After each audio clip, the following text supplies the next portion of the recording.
Now, before I get into this, I just want to say that I'm not some professional fucking journalist or reviewer, okay? I don't know the ins and outs of giving a good review or how the industry works. I'm just a guy with a incoherent, babbling opinion.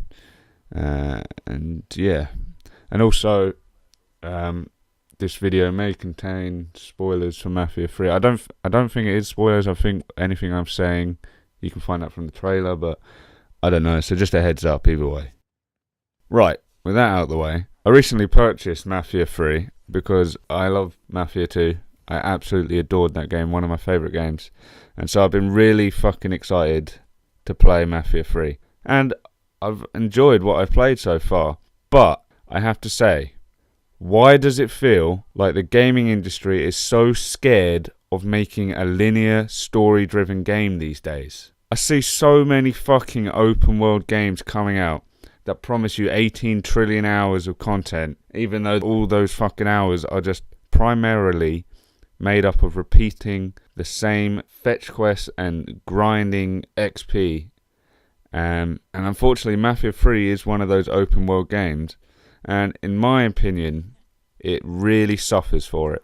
Mafia 2 was a great fucking game, with a great, compelling story that I really got behind.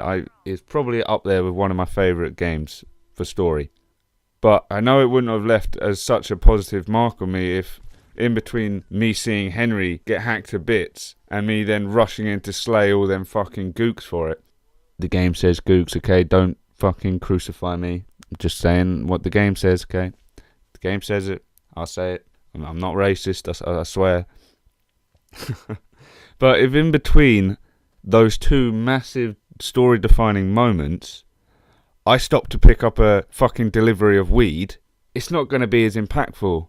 It's not going to have as much meaning. Side quests and those types of repeat for XP missions, or in like the Mafia running around doing the same 3-4 fucking missions in each district to draw out some guy to kill, it just takes out all the momentum of the story. And all meaning of the fucking events that are meant to have an impact on you. You're meant to fucking feel something when these events happen, but I don't. Because all the fucking punch of it's taken away by all this fucking random side quests I have to do. Like, oh, Sammy and Ellis just got brutally murdered and burnt to a crisp. What's the first thing I'm going to do? I'm going to run a bunch of errands for some bitch seemingly not giving a fuck. Do you get what I mean?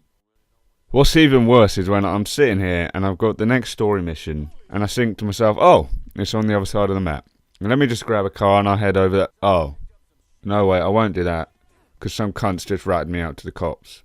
I mean, oh, well, I did want to play the story, but trying to outrun the cops for the next 10 minutes is fun too, I guess.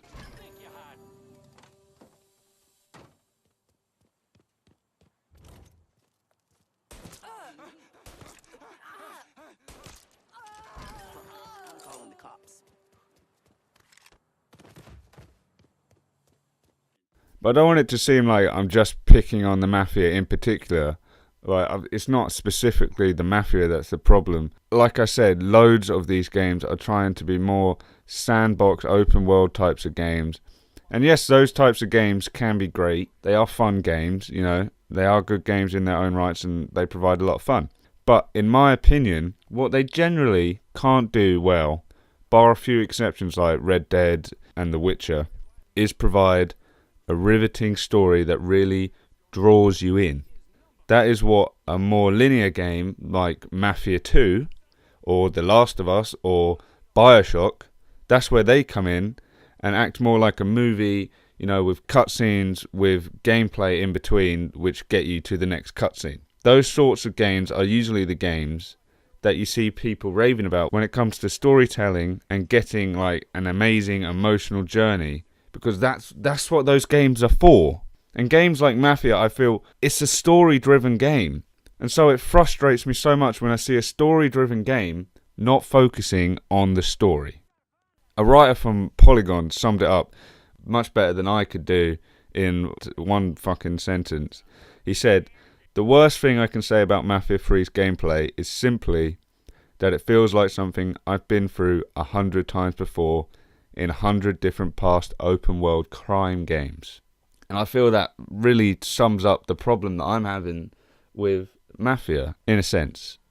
Like, it's not something that I'm loving to play because of all this repetitive shit that's getting in the way of the story, that I feel if they had focused on the story and not making you draw out the fucking length of the game by doing all these repetitive quests to get the bosses and constantly killing all these bosses to, you know, work. I get why it's there, but it's just not the best way they could have told their story.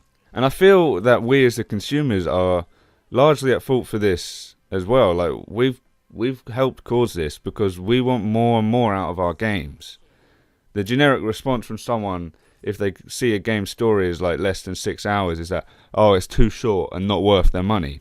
While that criticism isn't entirely unjustified, you know, insert Order 1886, I feel that the pressure to provide more content to consumers is causing the stories of our games to suffer.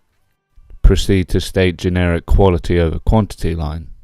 And so, I haven't finished Mafia yet, and I could still find that it's got a quality story that I'm really going to enjoy.